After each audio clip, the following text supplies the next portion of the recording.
Hello, this is Dave, and, well, you're you.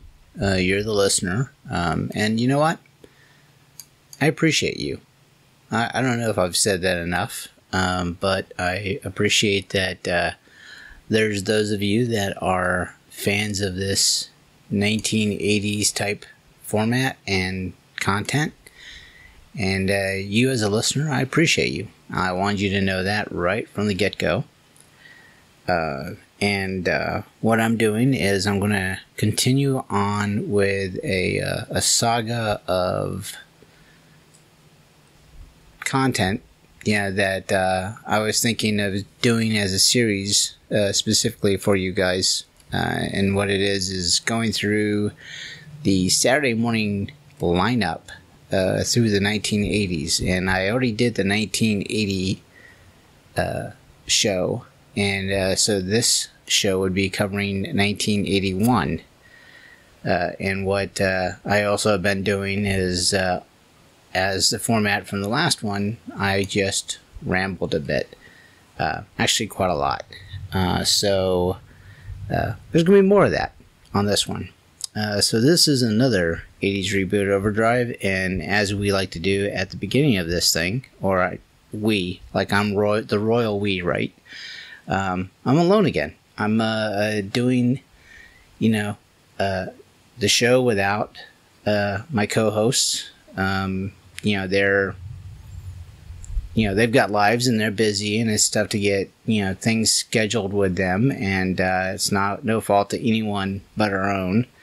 Just having activities and things that we have planned.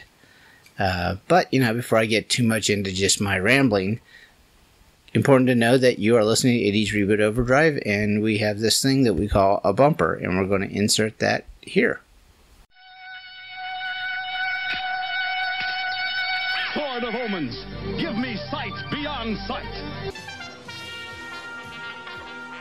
Greetings, Starfighter.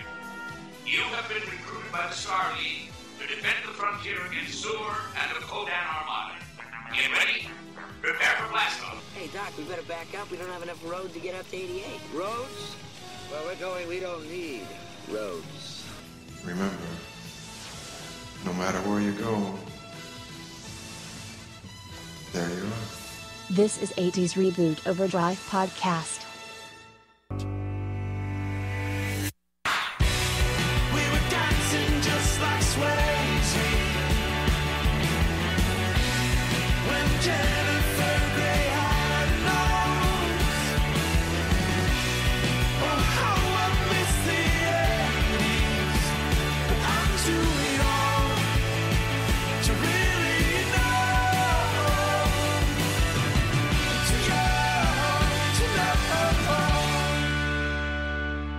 Oh my god.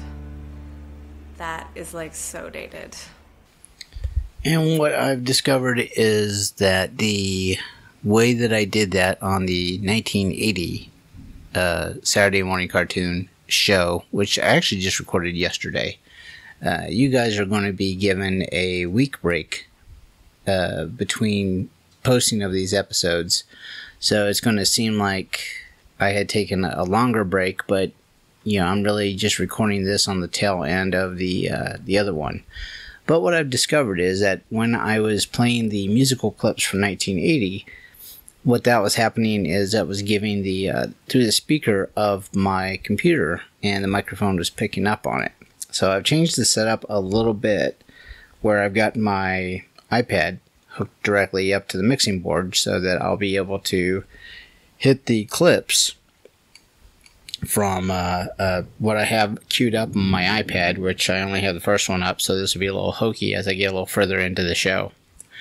But as far as the bumper, I think I'm going to have to edit that in so that it sounds better, because on the 1981, or actually on the ones that I'm doing now, I'm going to try to do this with very minimal editing, because in fact I just want to be able to not make it too hard to get content out there for you, and I don't want to be spending a lot of time massaging and grooming the shows. And I think that, that's to your benefit, not because you get to hear all the bad noises and the hissing and the ums and the ahs and all that stuff, but just because it's easier for me to get content out there for you. And if it's something that you continue to enjoy listening to, then, then that's great. That's awesome. And I hope that's what this is doing for you. So the topic that I wanted to talk about tonight, besides the 1981 Saturday morning cartoon lineup, is, in case you didn't know, there's a major thunderstorm that's going on in my area. So if I do lose electricity, then it'll probably be the end of this show for a bit, and then I'll pick it up at another date. But for now, when you hear the thunder in the background, that's just because there's a storm that's passing by and I'm in my bedroom with the windows open. So pay no mind to that. I think I'll be okay. Unless I see like Bill Paxton and Helen Hunt going by, and then we need to worry. Especially with Bill Paxton, because, he's not around anymore, and while it'd be great to see him again, I don't want to see him too soon, because if I do, then I know that something went very, very wrong.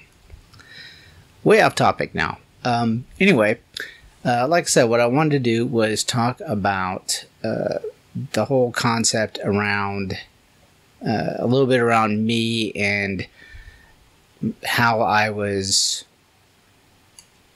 in my mind mentally sharing the idea of breaking up with Southgate Media Group and starting this own network concept. And it's something that I think you as a listener should really understand, kind of like how my mind works. So you can, now I don't know if, I'm not saying appreciate, but just so that you can kind of get my quirkiness as far as the way things went down with the whole idea and the concept, and how I rallied my brain around, doing this thing.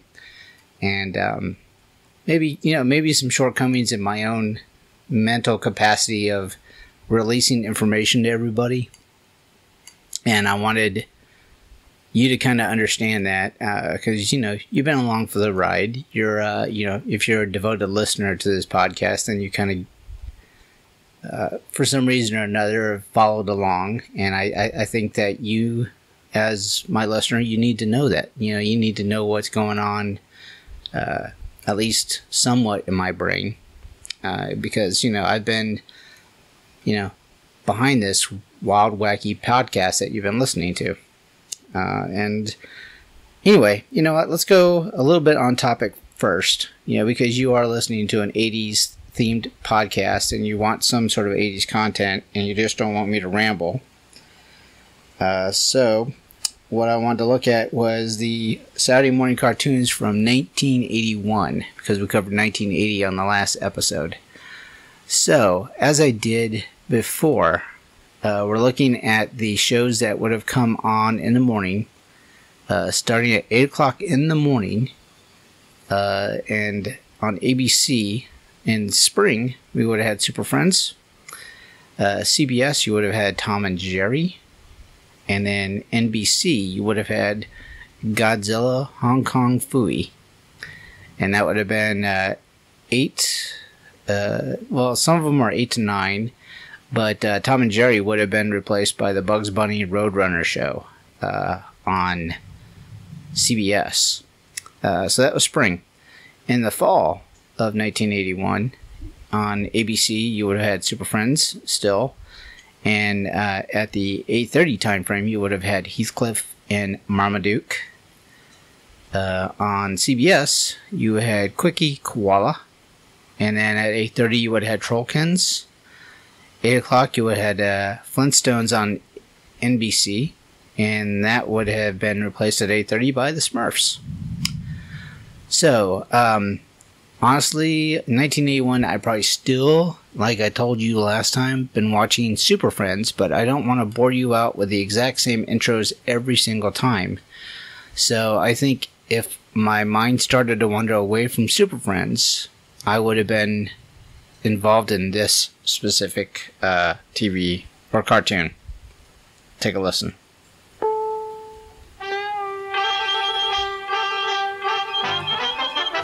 The Bugs Bunny Roadrunner Show. Oh, mature curtain lights. This is it, the night of nights. No more rehearsing and nursing a part. We know every part by heart. Oh, mature curtain lights. This is it, we'll hit the heights. And oh, what heights we'll hit. On with the show, this is it.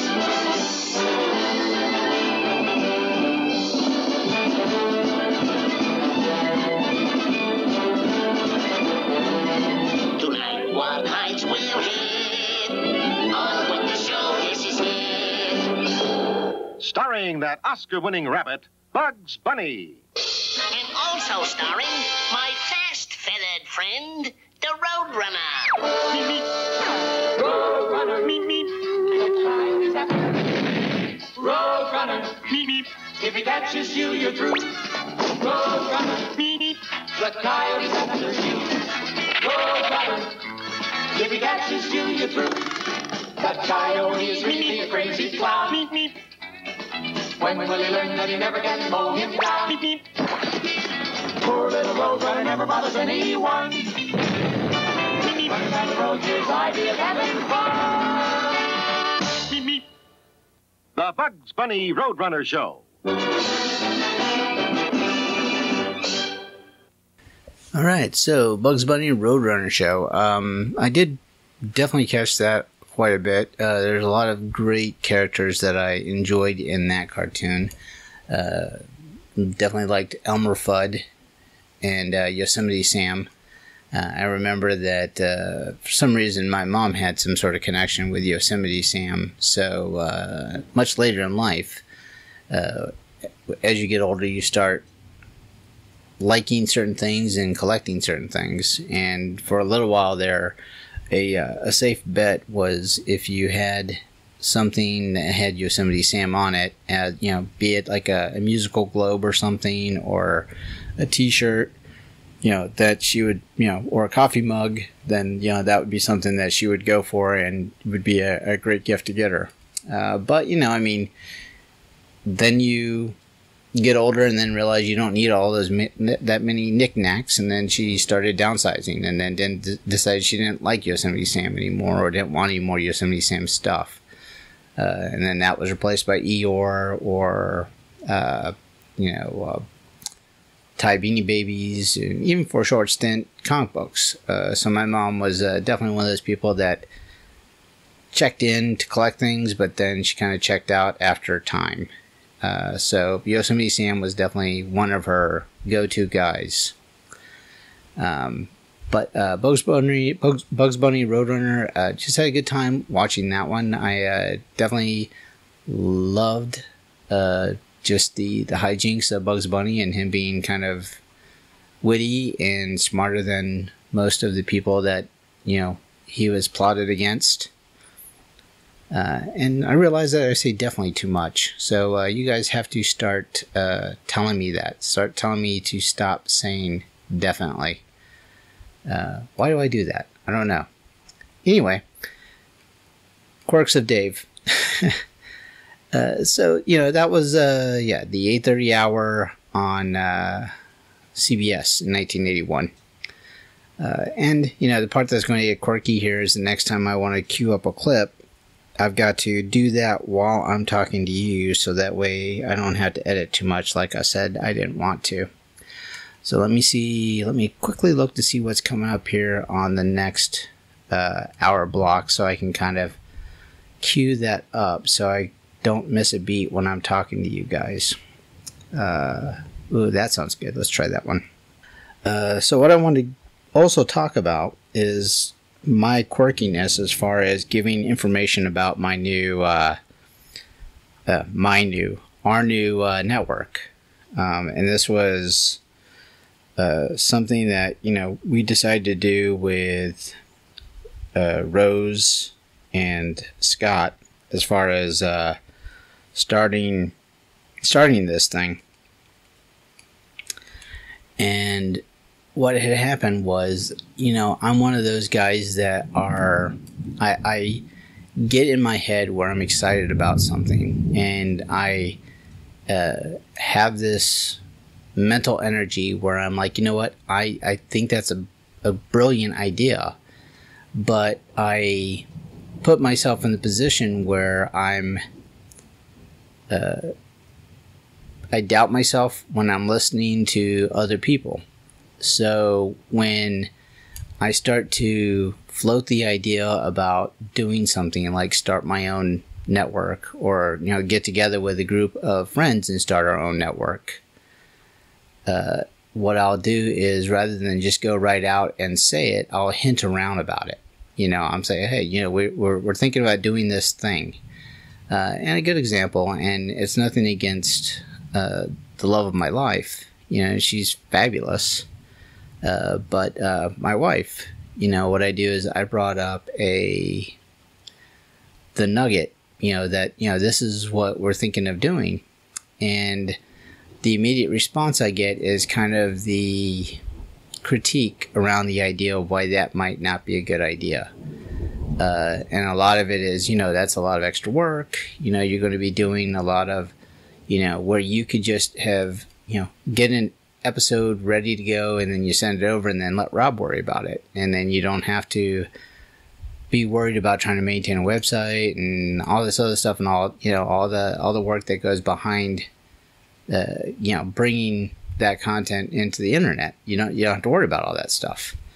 And, it started to make sense to me. I'm like, oh, yeah, she's right. And so I kind of left it there. I just kind of left that thing dangling, and then I just didn't revisit the topic with her. And the next thing you know, when she goes online, she sees our GoFundMe, and it's like that thing. The ideas already start rolling past past the point where she could really stop that momentum. And I think from my mental state of when I have something like that going on in my brain, if I know you, if you're like one of my friends, I'll like casually bring up something like this might be going on in my head, and I'll kind of float it past you, and I'm gauging your reaction. And if you're positive to the idea, then I start giving you more information. I start, oh, here's what else we want to do. Here's this, this concept and this idea. But if you start giving me what I perceive as challenges as to why that's a good idea, I will likely shut myself down from the conversation because I don't want you to stop me. So if that makes sense, and the thing is that anybody that brings up any kind of this, I don't want to say criticism, but let's put it as just, have you thought of type conversations. They're not being negative. They're not trying to stop progress. I know they're not. It's just that they're, trying to ensure that, did you think it through, before you jumped, all the way in. But what they don't know is that, yeah, I've definitely thought about it a lot, and I've given it a lot more thought. You just didn't realize I was, because I wasn't sharing that with you. And that's not a fault of your own. That's my own mental headspace, right? That's what's kind of my little gap. And I think that is a big contributor, is the reason why I didn't bring up anything to Southgate Media around the idea until that GoFundMe was out there. They had no idea that was even coming. No fault to Rob, Martha, or anybody on the network. It's just that my expectations in my brain was that their immediate reaction was going to be, this is a lot harder than you anticipated. Don't jump so fast, or don't jump too quick.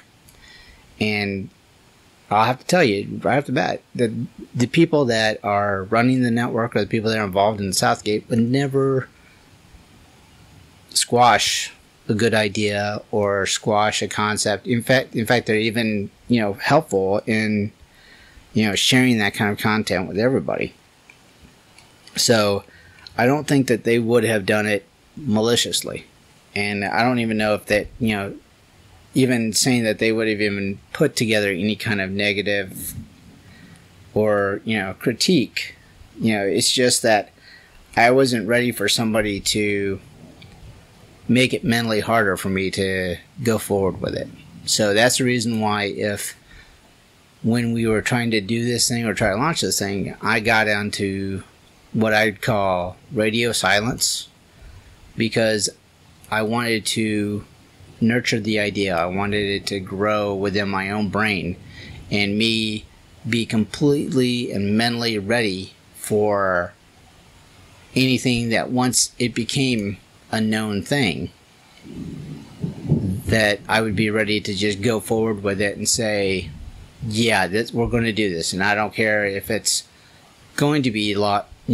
It's going to be tough to set up a web page, or it's going to be tough to find a host for a podcast. I don't care, because I want to do this thing. And that's why I was not sharing with you people, the listener, that, that was even going to happen.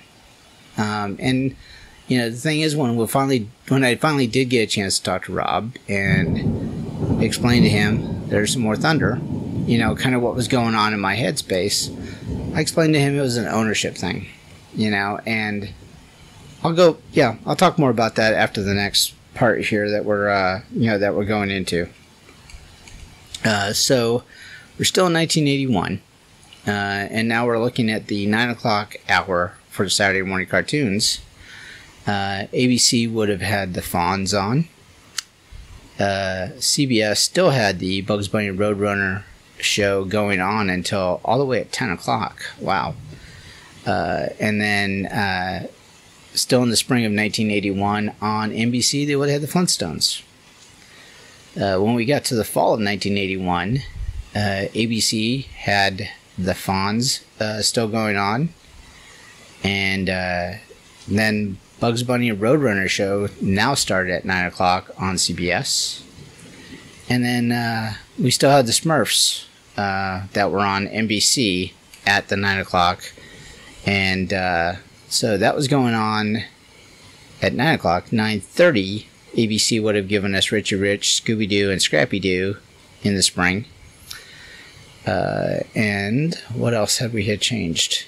ABC in the fall changed Richie Rich to Laverne and Shirley. And then NBC did the Kid Superpower Hour with Shazam. So, actually, you know what? I want to cue up this other thing here. So give me a second here. Hopefully you guys don't mind the wait, because I'm going to edit it so that you're not going to hear the wait. But I want to hear this intro again. Are you guys still with me? I didn't really give you a chance to go anywhere else, right? So, and I typed that wrong. Yeah, let's listen to this.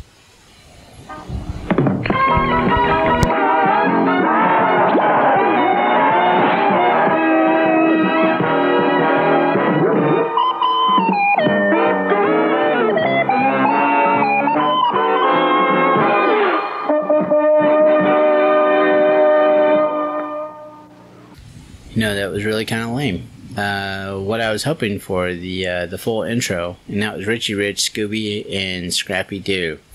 And I know that I've gone 2 shows in a row with mentioning Scrappy, who I just, once again, still hated. I think that was definitely a waste of somebody's talent, either voice over talent or actually scripting Scrappy into episodes, or actually drawing Scrappy. So I think the person that was behind putting Scrappy into the world definitely should be punished in some way, shape, or form. I'm sorry to say that out loud. but I probably feel the same way about Rubik the Amazing Cube cartoon. But that's, a comment for when we get later on in the 80s on these Saturday morning cartoons. But back to Richie Rich. Ooh, there's some more thunder. Very cool. Scooby and Scrappy Doo. Once again, was still a fan of Scooby. And Richie Rich, for some reason, what kid didn't want to be him? You didn't have access to just gobs and gobs of money to just,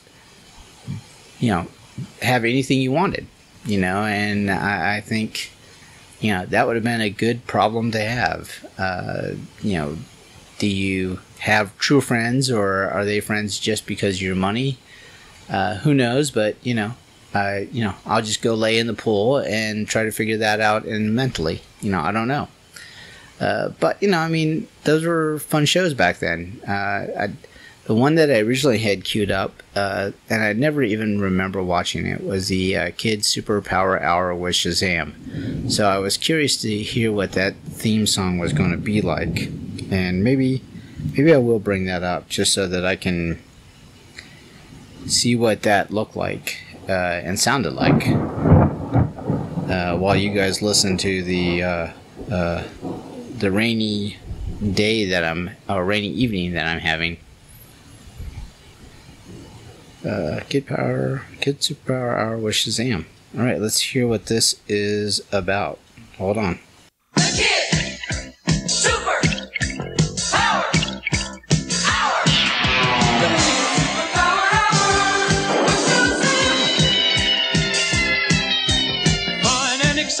Is waiting here for you. Action, we've got it. Lots of thrills too. It's waiting here for you. The Kids Superpower Hour with Shazam.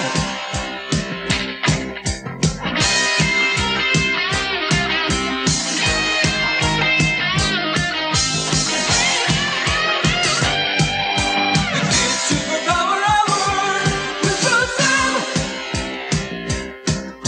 Shazam has the power of truth. There's plenty of heroes on Hero High too. They're waiting here for you. The Kids Superpower Hour. The Kids Superpower Hour.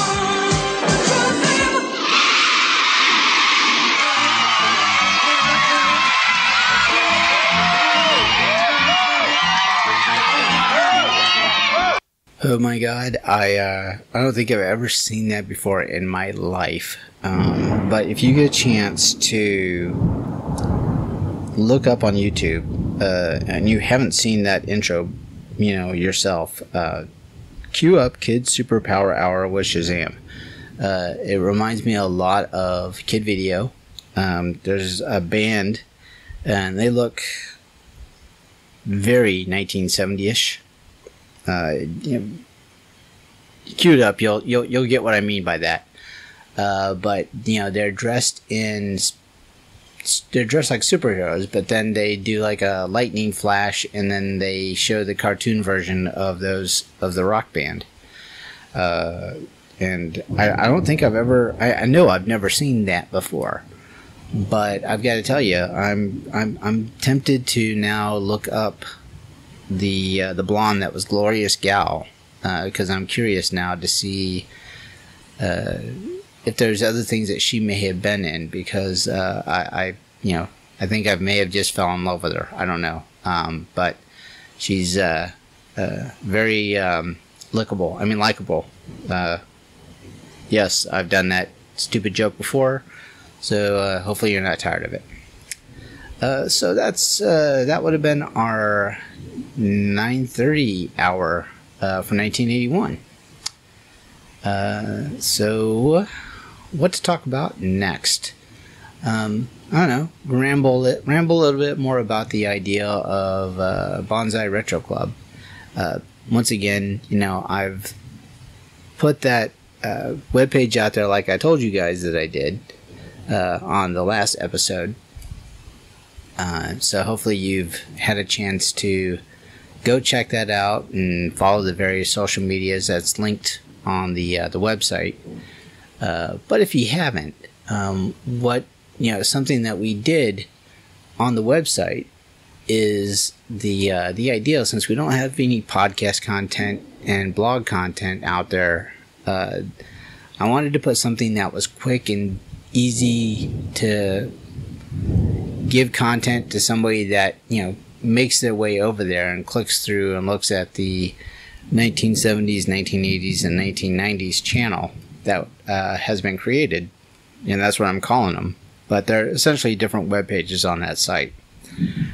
And each one of those has a Spotify playlist. So in some cases, I've either contacted Scott and Rose and asked for their contributions to songs that they like for that specific decade. So I contacted, I said, give me your, I think it was 10, 15 songs that you like from the 1970s, just songs you like. You don't necessarily need to be your favorites.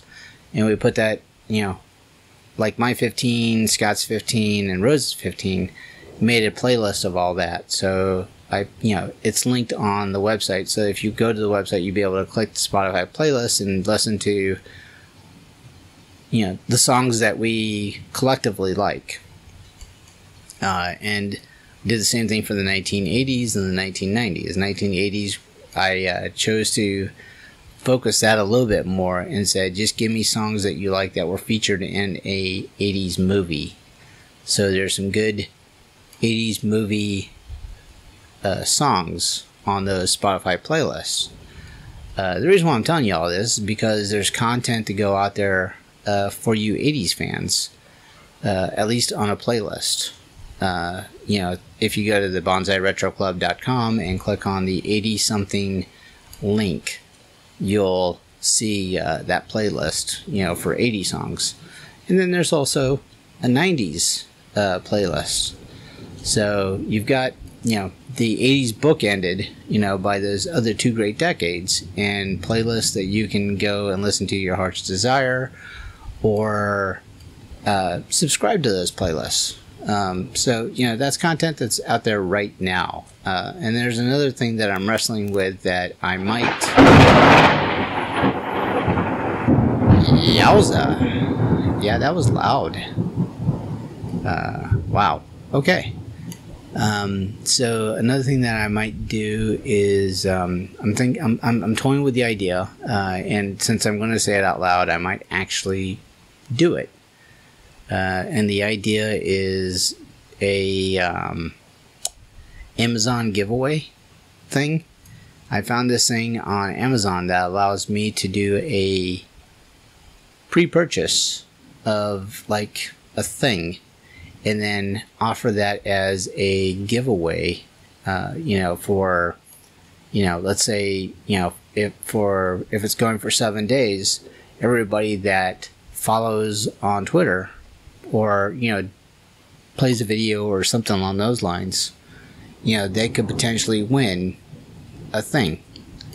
And the what I was thinking in my brain to do, and I haven't fully committed to doing it yet, but I found the 1970s Cartoons Volume 1 DVD, and I might have that as the giveaway thing for the first one.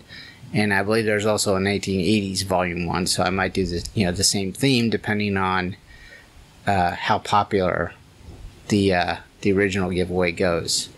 So hopefully, by the time you're listening to this, I may have executed something like that. You might have the opportunity to follow us on Twitter at Bonsai Retro Club and have a chance to win that or something along those lines through Amazon. So like I said, still toying around with that idea. The whole concept is how to get more engaged followers over at the new thing. So there's a lot of ideas swirling about, and the important thing is getting something out there that you guys will interact with us, and tell us what's good, what's bad, what you wanted more of, and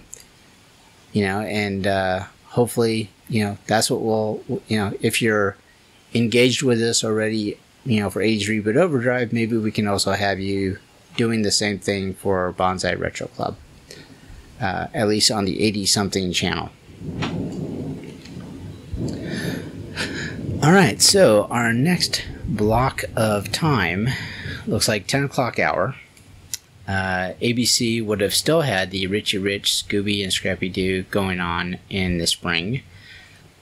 CBS would have had the Tarzan, Lone Ranger, and NBC still would have had Flintstones going on at 10 o'clock. In the fall of 1981, ABC had the Richie Rich, Scooby, and Scrappy Doo, which we already listened to. CBS still had Bugs Bunny Roadrunner going on, and NBC had that Kid Superpower Hour with Shazam, which we already listened to. So nothing really there is jumping out at me as kind of something to that I wanted to revisit and listen to. Just because I for some reason I wasn't really into the Tarzan Lone Ranger thing, and we've already listened to the Richie Rich thing. So yeah, there's nothing really going on there that I wanted to jump into too much. So let's look at 10:30. ABC would have had Thundar. CBS still had Tarzan Lone Ranger. NBC had Daffy Duck. Fall of 1981, we still would have had Richie Rich, Scooby, and Scrappy Doo.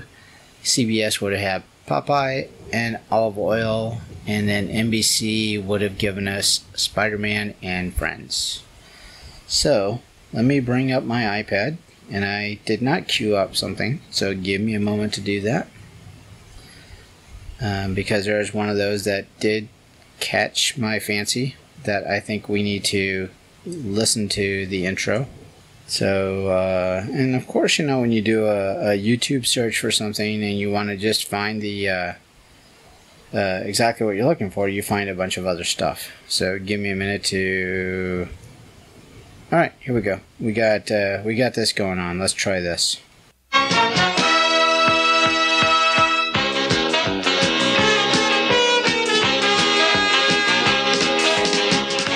Spider-Man and his amazing friends, Iceman and Firestar.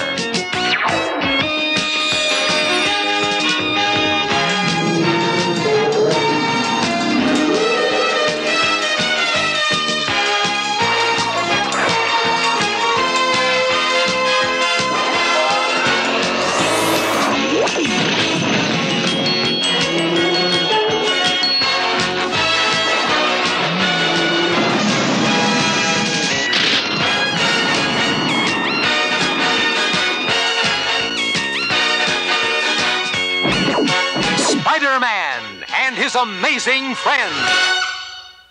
So, every version of Spider-Man that I've ever seen, besides this one, always depicted Peter Parker as this downtrodden teenager, hard on his luck, didn't have much money. But this cartoon is completely away from that. Through the intro, you get Peter and Iceman and Firestar sitting around what looks like a very expensive New York loft. And then they just move this trophy, and then all of a sudden they get all this high-tech equipment. So I don't know who funded all of that, but usually Peter Parker doesn't have enough dinero to pull something like that off.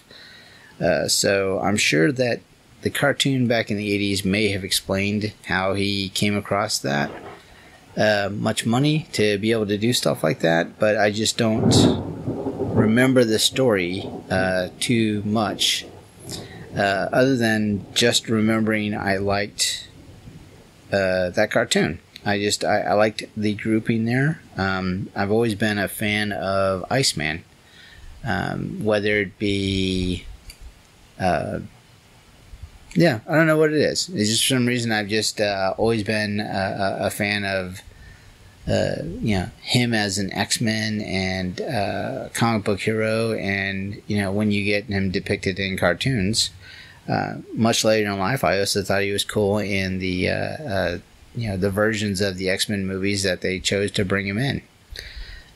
So I'm a fan, and of course, Firestar was easy on the eyes, the fabulous Firestar. So that checked a lot of boxes for in this case, a 10-year-old boy that was enjoying Saturday morning cartoons. All right, what you may not know is that it has been just under 24 hours since the last time I was talking to each of you.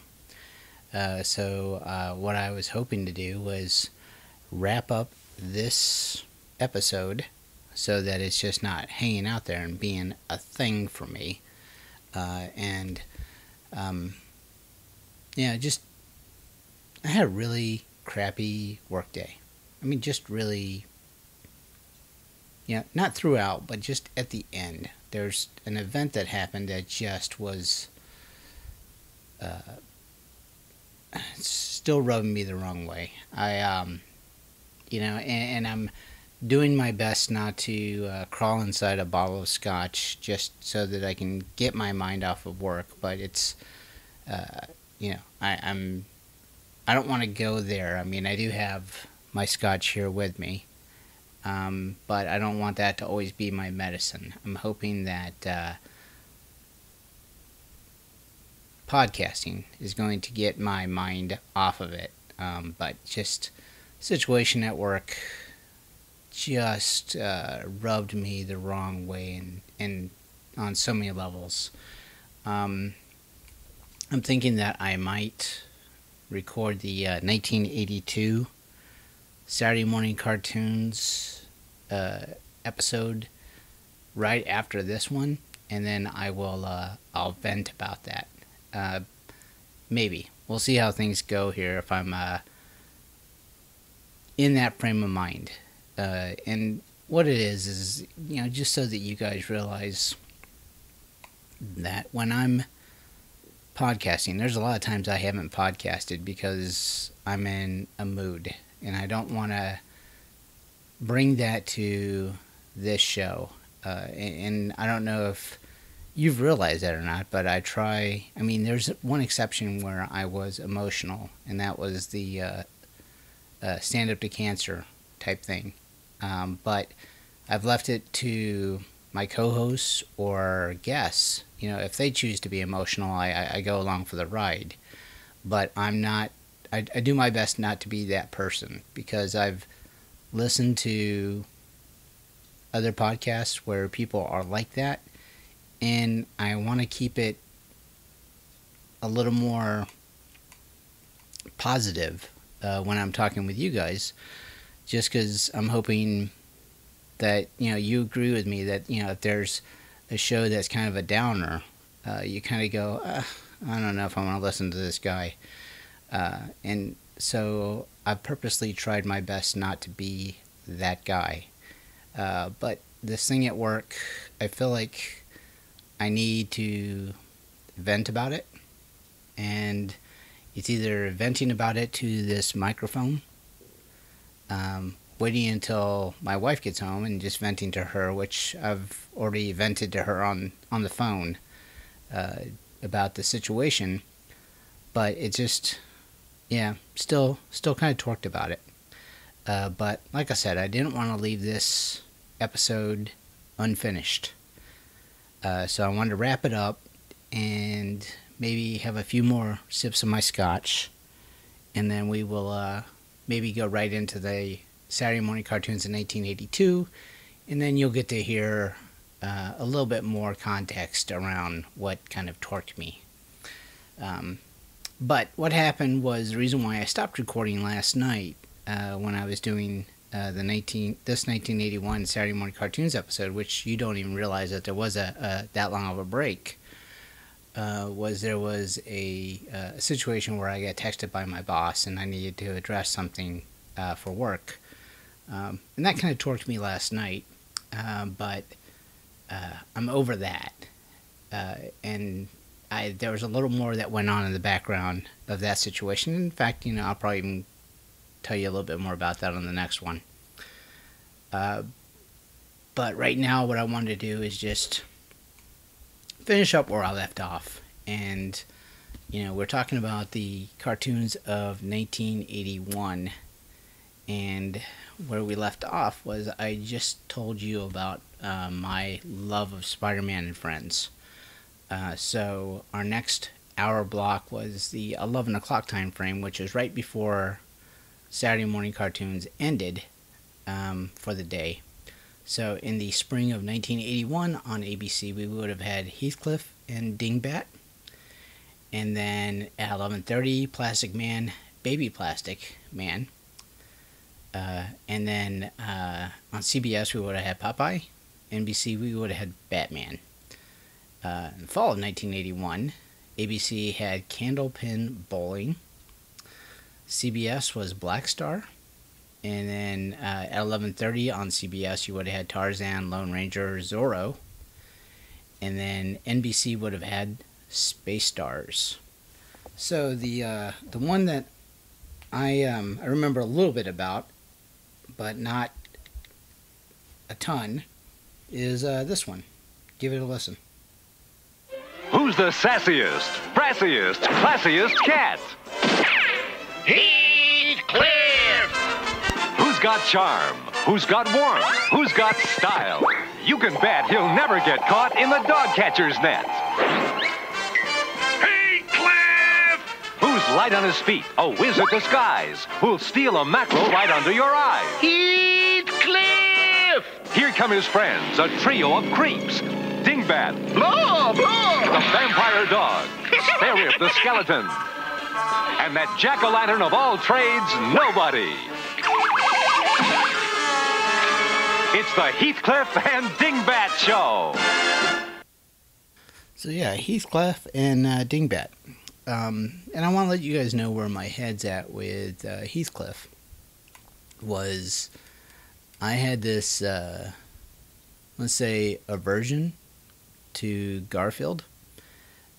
Even so that I got into this tirade where I was like, well, Garfield doesn't believe in working on Mondays, and he's communist, and, so it was a lot of it was tongue-in-cheek. My goofy humor as a soon-to-be teenager. Well, at that time I was 10. But, I was palling around with people that allowed me to get away with that kind of stupid humor. So Heathcliff was more of an escape from Garfield, and so I gravitated towards him for that reason. He wasn't the he's more of the junkyard cat, your common cat, versus the one that was just spoiled rotten eating lasagna. And well, I don't feel that way anymore, but it was just the reason why Heathcliff was kind of a deal for me.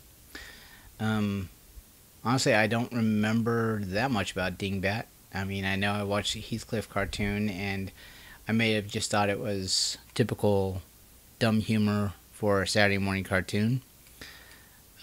And, like I said, before, it would have been 11 o'clock, so my mind might have already been on, gearing up for the Atari, or playing with my action figures, or reading my Cracked or Crazy magazines. Who knows? But I would have kind of been, kind of done with the cartoons at that hour anyway. But I think that I probably would have, I would have definitely tuned in for Heathcliff a little bit. So that was 1981, Saturday morning cartoons. So that's kind of the wrap up for this particular episode. Unfortunately, there was a break in there, so I can't really give you kind of an overall synopsis of everything I talked about yesterday without going back and re-listening to the earlier recording. But, I just wanted to, remind everybody out there that we do have that new thing, Bonsai Retro Club, BANZAI, retroclub.com, that, I'd love for you to check out. Give me your thoughts. Check out the 70-something, 80-something, 90-something pages. And there's also, I believe I talked about this last night, but the Spotify playlists that are out there. I'd love for you to go out there and listen to those things. I think there's a lot of great hits that are fun. Just to give you a little spoiler, on the 1970-something Spotify playlist, yours truly did pick the Partridge Family song for that playlist. So if you're interested in going back and hearing that song, and I'm sure you know what I'm talking about, I would suggest you go to our website and play the playlist, or go to Spotify and find the Bonsai Retro Club playlist for 80s something, 90 something, 70 something. Boy, I said that kind of out of order. Give me your thoughts. Go to the website. There's a contact me page, and shoot me an email. Let me know that you found it and you're taking a look and you're hopefully enjoying. So, ending the show, we have to play our outro bumper. Here it is. We hope you've enjoyed this show.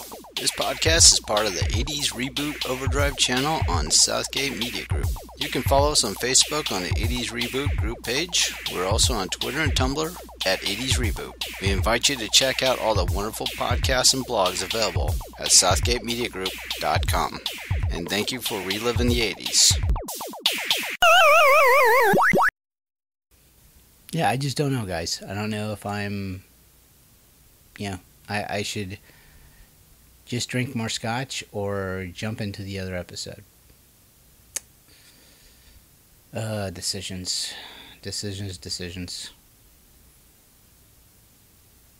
Alright, well, anyway. This is going to be the end of this one, and if I'm starting up the other one immediately, then you're going to hear me rant for a bit. If you, the next one comes along the week after you hear this one and I'm not ranting, then enough time has passed and I've cooled down. So with that, everybody be excellent to each other.